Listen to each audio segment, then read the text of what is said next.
Семіз адамдар не үшін семіз болып кетеді? Кейіннен, семіз болмайды ғой басында, кейіннен семіз болатын ситуациялар болады. Неге?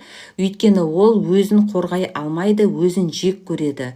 Өзіне сенімсіз, өзіне сын айта береді, өзін көп кінәлайды, ұрсады.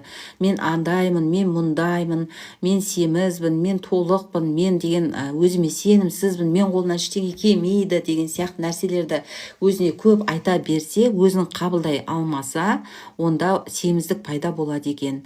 Яғни май жинау арқылы өзін, жаңа айттым ғой, жек көреді, өзін қорғай алмайды деп, өзін қорғансыз сезінеді деп. Сол кезде май жинау арқылы оны майы не істейді? Қорғайды. Бұл семіздің психосоматикасы. Әр аурудың, әр нәрсенің, әр ағзаның психосоматикалары болады. Соны сіздерге мен психосоматолог маман ретінде айтып отырмын қазір. Эфир пайдалы болып жатыр ма? Пайдалы болып жатса лайктарыңызды аямай басыңыздар, плюс белгісін